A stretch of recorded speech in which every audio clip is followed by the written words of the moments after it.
নবীজি ব্যথা দাদার কাছে বললেন, মার কাছে বললেন, কিন্তু ব্যথা যেন দূর হলো না।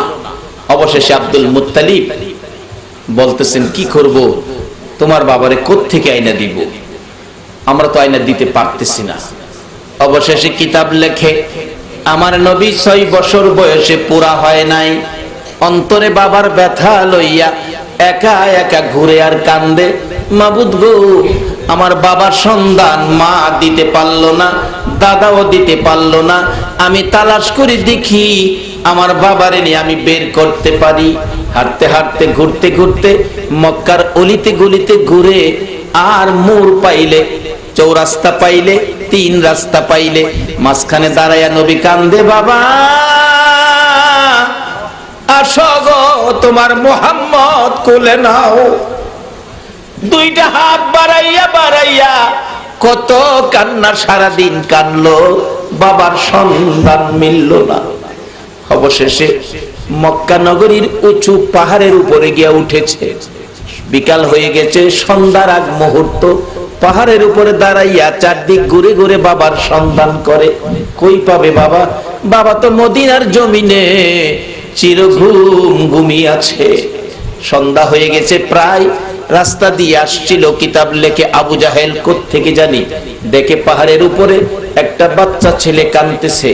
ভাবলেন এই সময় বাচ্চাটা কার জানি, কিছুক্ষণ পরেই তো জংলার ভাগ বেরিয়ে আসবে, বাচ্চাটারে খেয়ে ফেলবে। আবু জাহেলের ধারণা আমরা নবীরে বাঘে খেয়ে ফেলবে। আপনাদের ধারণা কি বাঘে খাইব? না, নবীর উম্মতেরই তো খায় না।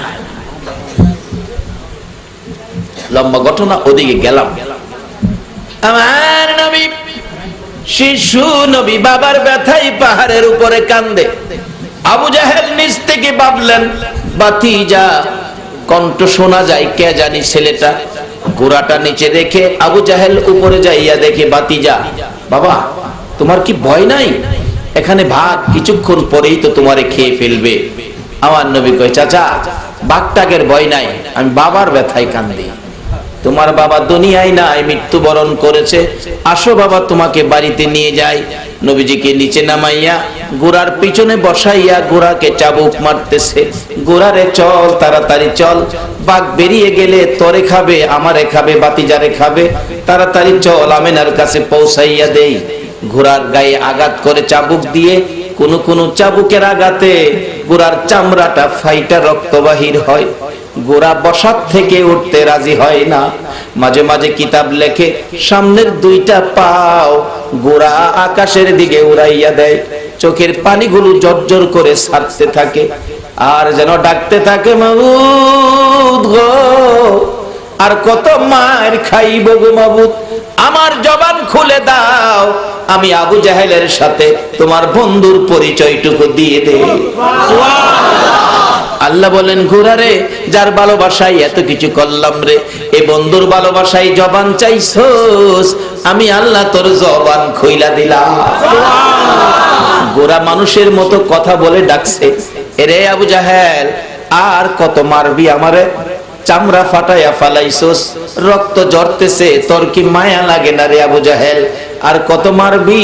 আমি নিরীহ একটা প্রাণী, জংলার পশু, ঘোড়া, আমারে আর মারিস না। আবু জাহেল বলেন, লালন পালন করি, কত ক্ষয় খরচ তোমার মধ্যে হয়।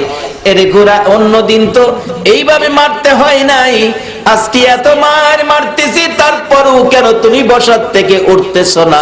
বাতিজারে লইয়া বাড়িতে যাব, বাঘ এসে খেয়ে ফেলবে, তাড়াতাড়ি উঠার জন্য তোমারে মারতেছি। ঘোড়া ডাকতেছে, আবু জাহেল রে, পিছনে কারে বসাইছো রে আবু জাহেল, তুমি কি খবর জানো না? রে আবু জাহেল, চাচা হইয়া বাতিজা চিনলি না? পিছনে যারে বসাইছো, হেতিম নবী বাবার ব্যথায় কান্দে, এই নবী তামাম পৃথিবীর রহমত রে আবু জাহেল। এই শিশু নবীর সামনে না বসা পর্যন্ত আমি গুড়া মার খায়া জীবন দিব, আমি সামনে যাব না। 4 পায়া জানোয়ার হইয়া নবী চিনে, উম্মত হইয়া নবী চিনি না। নবীর কথাগুলো মানি না, বাবারা সব শেষ হবে। আসুন নবী আমাদেরকে কি উপদেশ দিলেন সেটা খুঁজে বাইর করতেছি, আসতেছি সামনে। অবশেষে আবু জাহেল ডাকে, বাতি জাগো বাবা, তুমি সামনে আসো, আমি পিছনে বসি। এবার আবু জাহেল পিছনে, আমার নবীর সামনে। ঘোড়া এক দৌড়ে বাড়িতে পৌঁছে দিল। রক্ত মাখা অবস্থায় ঘোড়ার ক্লান্তি যেন দূর হয়ে গেল। আমার নবীর পিঠে বসাইয়া ঘোড়ার জীবন যেন ধন্য হয়ে গেল, মানুষের মতো কথা বলার অধিকার পাইল। পৌঁছে দিলেন। আবু জাহেল ডাকতেছে, আমেনা গো, তোমার ছেলেটাকে আমি যদি না দেখতাম জংলার বাগে খাইতো। আপনাদের ধারণা কি? খাইবো খাইবো? নবীর উম্মতেরই তো খায় না। মা আমেনা হাসে, আবু জাহেল আমার এই সন্তানরে বাগে খাইতো না। কেমনে জানো? যেদিন এই সন্তান আমার পেটে ছিল এদিন বাঘ আইসে আমারে সালাম করে গেছে। যে মায়ের পেটে রহমতের নবী থাকলে বাগে সালাম করে, নবীরে কি বাগে খাওয়ার সাহস আছে? যাই হোক, লম্বা ঘটনা। নবীজি বাবার ব্যথায় তখনও কাঁদতেছিলেন, মায়ের গলায় ধরে আবার দাদার কাছে নিয়ে গেলে দাদা বলেন, ও আমেনা, একটা কাজ করো। কি? বাবার কবরটা, আব্দুল্লাহর কবরটা একটু দেখায় আনো, জিয়ারত করে আসো। যদি কবরটাও দেখে হয়তো কিছুটা শান্তি পাইতে পারে। দাদা ফাইসালা দিলেন।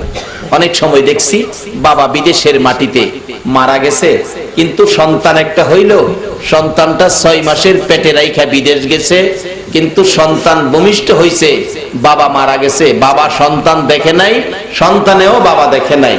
যখন 2 বছর 2.5 বছর, মাঝে মাঝে জিজ্ঞেস করে, মাগো আমার বাবা কই? মা বলে, তোমার বাবা বিদেশ। মানুষকে কি বলবো, আমার ঘরেই তো সেই ঘটনা। আমার বড় ভাই 5টা বাচ্চা, ছোট ছোট 5টা বাচ্চা রেখে স্ট্রোক করে চলে গেল। ছোট্ট বাচ্চাটা মেয়ে, 11 মাস বয়স, ভাইয়ের যেদিন মৃত্যু হয়েছে। এই মেয়েটা এখন 7-8 বছর হয়েছে।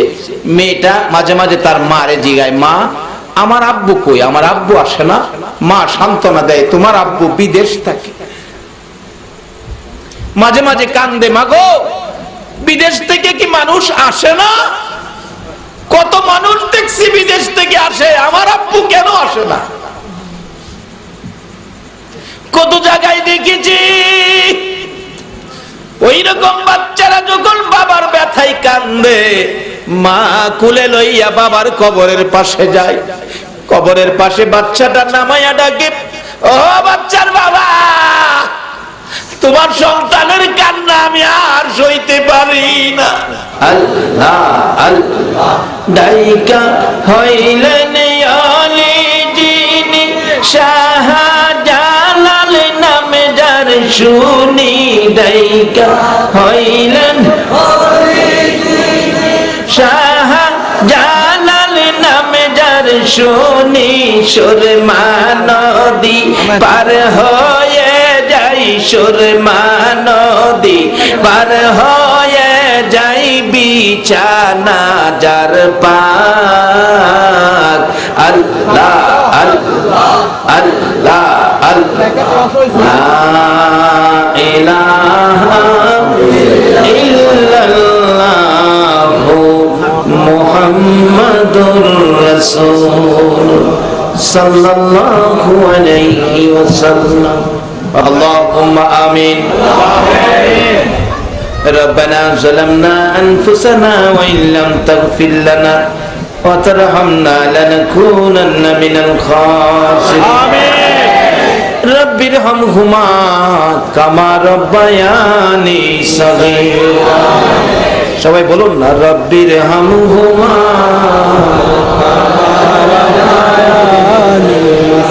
রব্বির হামহুমা কামা রব্বায়ানি সাগীরা। রব্বুল আলামিন মায়া নজরে তাকায়া দেখো গো, কুদরতি নজরে তাকায়া দেখো গো, তোমার আদরের বান্দারা, তোমার আখিরি নবীর আদরের উম্মতেরা। আল্লাহ গো, এখন আজকে খেলার মাঠে খেলা দেখার কথা ছিল, আল্লাহ গো আজকে তারা মা বাবার ব্যথায় ব্যতীত হইয়া তোমার নবীর ভালোবাসা লইয়া আজকের মাহফিলে বসে আছে গো আল্লাহ। মউত দুইটা হাত তোমার গাফফার নামের দুয়ারে বাড়াইয়া দিছে গো আল্লাহ। মাবুদ গো একবারে খালি হাত বাড়াই নাই, তুমি আল্লাহ যার উপর ফেরেশতাদেরকে নিয়ে দরুদ ও সালাম পাঠ করতেছো, ওই নবীর উপর দরুদ ও সালাম মদিনা পাঠাইলাম গো আল্লাহ। আমিন। আমাদের দরুদ ও সালাম গুলো পাখির মতো উড়াইয়া উড়াইয়া দয়ার নবী মায়ার নবীর কদম মুবারকে পৌঁছাইয়া দাও। আমিন। যেই নবী উম্মত ছেড়ে আরশে গেল না, উম্মত ছেড়ে জান্নাতুল ফিরদাউসে গেল না, উম্মত ছেড়ে সিদরাতুল মুনতাহায় গেল না, সোনার মদিনার মাটিতে শুইয়া উম্মতের ব্যথায় কান্দে। আমাদের দুরুদ ও সালাম গুলো ওই নবীর রওজা মুবারকে পৌঁছাইয়া দাও। আমিন। আল্লাহ গো দুরুদ ও সালাম উসিলা করে আজকের মাহফিল উসিলা করে আমরা যারা হাত বাড়াইছি, আমাদের তামাম জিন্দেগীর গুনাহগুলো ক্ষমা করে দাও। আমিন। মাবুদ রে, জীবনে কত গুনাহ করেছি, গুনার হিসাব করলে ভয় লাগে গো আল্লাহ, ভয় লাগে গো। এই গুনাহ লইয়া তোমার কাছে হাত বাড়াইতে লজ্জা লাগে গো আল্লাহ। একটা আশা রাখতে পারি, আমরা আখিরি নবীর উম্মত বানাইছো, নবীর উসিলায় একটু মায়া করবা গো আল্লাহ। আমিন। আজকের মাহফিলে যারা হাত বাড়াইছে, কার জীবনে কত গুনাহ হিসাব জিগাইও না। কে নেককার, কে গুনাহগার, কে মেয়ে, কে পুরুষ, কে নামাজি, কে বেনামাজি, আজকের জন্য কাউরে কিছু কইও না। এই মাহফিলের উসিলায় আমাদের সবাইকে তুমি মাফ করে দাও। আমিন। আল্লাহ গো, জীবনের গুনাহ মাফের আসার দরখাস্তের পর আর একটা দরখাস্ত করি, তুমি রাগ হইও না। তুমি যদি রাগ হও, তোমার বান্দার মনের দুঃখ কার কাছে কইব গো আল্লাহ। আজকের মাহফিলে হাজার হাজার মানুষ হাত বাড়াইছে, কার মনে জানি কি দুঃখ আমি জানি না, তুমি তো জানো। কার মনে জানি দুঃখ মানাই রে মানাই। ও মা, মা গো মা, মা গো মা, এই মধুর ডাক মা বলে দেওয়ার সুযোগ কার জানি চিরতরে বন্ধ হয়ে গেছে। কার জানি বাবা নাই, নাই রে দরদি বাবা, কে জানি হাত বাড়াইছে বাবার অভাবী, বাবার অভাবী। যে বাবা মাথার গাম পাতাই পড়তো, রোজগার করে সন্তানের লালন পালন করত, বাবা সন্তানের মায়াই গো কোন দিন খালি হাতে বাবা বাড়িতে আইতো না। শত কষ্ট করে আইসা যদি দেখছে বাবা সন্তান কান্দে, বাবা টাইনা টাইনা সন্তানের কোলে লইয়া ফেলছে। জীবনে কতদিন দরদি বাবার কোলে পসরা পায়খানা করছি গো আল্লাহ, কোনদিন বাবা পসরা পায়খানার জন্য আমরারে ধাক্কা দেয় নাই, থাপ্পড় দেয় নাই। এই বাবা মাজার কবরে আর দেরি করো না গো আল্লাহ। এই মা বাবার কবরে আযাব আমরা সন্তানেরা কেমনে সইব গো আল্লাহ। এই মুহূর্তে ওই সকল মা বাবার কবর জান্নাতের বাগান বানাইয়া দাও। যার মা নাই বাবা নাই, মা বাবার কথা কেমনে বলবো গো আল্লাহ। মা বাবা হারা সন্তানেরা মায়ের জন্য কত পাগল, কত ব্যথা দেখেছি। একটা ছেলে 4 বছর বয়স আর একটা মেয়ে 6 বছর বয়স, ঢাকায় থাকতো, হঠাৎ করে মা স্ট্রোক করে মারা গেছে। গোসল দিয়ে কাফন পরাইয়া জানাজা শেষে ট্রাকে করে আজিমপুর কবরস্থানে নিতেছে। বাচ্চা দুইটারে মায়ের লাশের পাশে বসে আছে।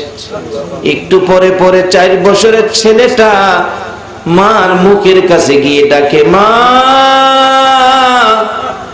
মা গো কই যাইবা গো মা। এত ডাক ডাকলো, একবারও তো জবাব দিল না। বাবার দিকে লক্ষ্য করে বলছে, বাবা বাবা গো মারে ডাকি, মা তো জবাব দেয় না, কই যাবে গো বাবা? বাবা বোঝানোর জন্য বলছে, তোমার মা তোমার আম্মু বেড়াইতে যাবে রে বাবা, বেড়াইতে যাবে। মেয়েটা 6 বছর, কিছুটা বুঝে একটা চিৎকার মারছে, বাবা আমার ছোট ভাই বুঝে না, তুমি মিথ্যা কথা কও। মা বেড়াইতে গেলে আমি দেখছি শাড়ি পরে যাইতো গো বাবা, আজকে দিয়ে আমার মা সাদা কাফন পরছে। বাবা গো মিথ্যা কথা কইও না, সত্য করে কও আমার মা কই যাবে? বাবা চোখের পানি ছেড়ে ছেড়ে কান্দে, মামু কি আগুন লাগাইলা গো, বাবা হইয়া সন্তানের বুঝাইতে পারি না। আজিমপুর কবরস্থানের গেটে যখন ট্রাক থামলো, লোকেরা লাশ কাঁধে লইয়া কবরস্থানের ভিতরে ঢুকতেছে, বাচ্চা দুইটা পিছে পিছে যায়, মা মা কইয়া কান্দে। কে শুনবে রে এ সন্তানের ঢাক? কবরের পাশে যখন লাশটা নামাইয়া দিল, 2 জন লোক কবরে নাইমা লাশটা ধরে টানতেছে কবরে দেওয়ার জন্য। বাচ্চা দুইটা দৌড়ায় যাইয়া কাফনের উপরে দিয়ে মার পায়ে ধরে কাঁদতেছে, মা মা গো আমরা রে ফালাইয়া কবরে যাইও না গো মা, আমরা কার গলায় ধরে রাত্রে ঘুমাবো, কারে আমরা মা কইয়া ডাকবো, কে আমরা রে বাবা বাবা বলে 2 গালে চুমাইবে গো মা? মুরব্বীরা বলেন বাচ্চাগুলো নিয়ে বাসায় চলে যান, আমরা সহ্য করতে পারি না। বাবা বাচ্চাগুলো শেষরাইয়া বাহির করে রিক্সা লইলেন বাসায় যাওয়ার জন্য। রিক্সা টান দিলে বাচ্চা দুইটাকে বুকের মধ্যে জড়াইয়া বাবা কান্দে, মাবুদ আমার কি আগুন দিয়া দিলা গো। একটু পরে বাচ্চাগুলো রিক্সার 2 পাশে সিটের উপরে দাঁড়াইয়া পিছনের দিকে তাকায়া তাকায়া কান্দে, মা ও মা আমরা রে কেমনে বিদায় দিলা গো। এ মায়ের অভাবী কে জানি 2টা হাত বাড়াইছে রে আল্লাহ। এই অভাবীর হাত দেখলে তোমার কি মায়া লাগে না? বাবার অভাবী কে জানি হাত বাড়াইছে গো। ও ইউসুফ আলী, ও মুসা আলী, ও ইয়াকুব আলী, যারে বাবা কইয়া ডাকতা, কই গো তোমরার বাবা? আজকে দি মাহফিলের কিনারে দাঁড়াইয়া ডাকতেছে সন্তানেরা রে, বাবা মাহফিলের আয়োজন করেছো, আমি খুশি হইছি রে বাবা। তাদের বাবার মতো যাদের মা বাবা কবরে চলে গেছে গো আল্লাহ, আর দেরি করো না, এই মুহূর্তে ওই সকল মা বাবার কবর জান্নাতের বাগান বানাইয়া দাও আল্লাহ। খাস করে যার উদ্দেশ্যে আজকে মাহফিলের আয়োজন, 5ম বার্ষিকী ওয়াজ ও দোয়ার মাহফিলে মরহুম শরীফ আলী সাহেবের পক্ষ থেকে আমরা সকলে মিলে তোমার কুদরতি পাও ধরে ক্ষমা চাই গো আল্লাহ। ওনার জীবনে যদি কোনো ভুল ত্রুটি থাকে দয়া করে মাহফিলের উসিলায় মাফ করে কবরখানি জান্নাতের বাগান বানাইয়া দাও। ইয়া আল্লাহ মরহুম শরীফ আলী সাহেবের কবরখানি দুরুদ ও সালামের প্যাকেট করে তোমার মায়ার হাতে আমানত করলাম। ইয়া আল্লাহ দয়ার নবী মায়ার নবীর রওজার সাথে কবরখানি যোগ করে দাও গো আল্লাহ। আল্লাহ গো খাস করে আল্লাহ মুসা ভাই তার আম্মা জান জীবিত আছেন, নানি জান জীবিত আছেন, আল্লাহ ওনার নানিকেও সুস্থ করে নেক হায়াত বাড়াইয়া দাও, ওনার আম্মাকেও সুস্থ রাইখা নেক হায়াত বাড়াইয়া দাও গো আল্লাহ। আমার মা নাই গো, মার মর্যাদা দিয়েছি আল্লাহ গো, আমিও তাকে মা বলে ডাক দিয়েছি, কলিজায় শান্তি লাগে মা ডাকলে। রাসূল বলেছে মার বয়সের মহিলাদেরকে খেদমত করলে, মায়া করলে সওয়াব পাওয়া যায় গো আল্লাহ। আমি ব্যক্তিগতভাবে ওনার জন্য দোয়া করলাম, আল্লাহ গো ওনাকে তুমি নেক হায়াত বাড়াইয়া দাও গো আল্লাহ। সন্তানেরা যেন বাসা বাড়িতে আইসা মা মা কইয়া ডাকতে পারে, এই সুযোগ আরো বাড়াইয়া দাও গো আল্লাহ। ইয়া আল্লাহ আমাদের মধ্যে যাদের মা বাবা দুনিয়াতে আছে মা বাবা কেমন জিনিস বুঝার তৌফিক ছেলে মেয়েদেরকে দান করে দাও গো আল্লাহ।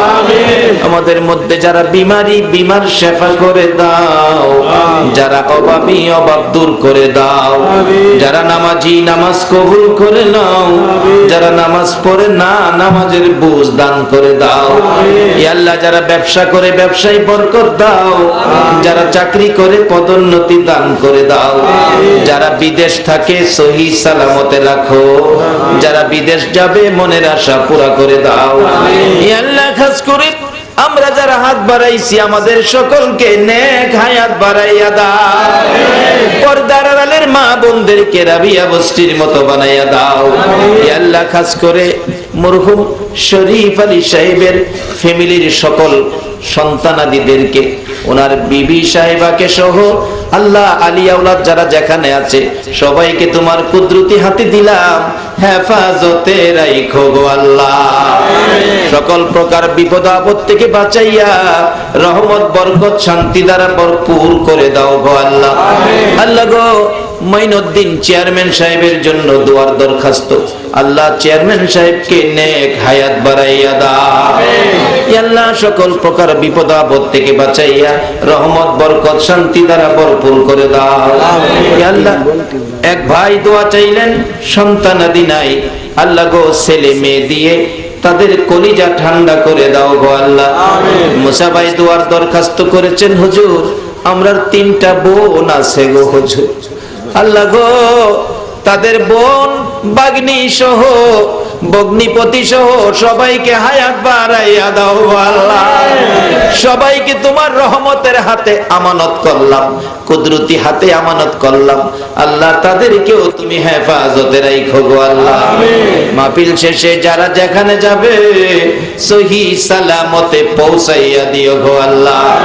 যতগুলো দরখাস্ত করলাম মাহফিলের উসিলাই দরুদ ও সালামের উসিলাই সবগুলো তুমি কবুল আর মঞ্জুর করো গো আল্লাহ। সাল্লাল্লাহু তাআলা আলা খায়রি খালকিহি মুহাম্মাদিন ওয়া আলা আলিহি ওয়া আসহাবিহি আজমাইন বিহাক্কি লা ইলাহা ইল্লাল্লাহু মুহাম্মাদুর রাসূল।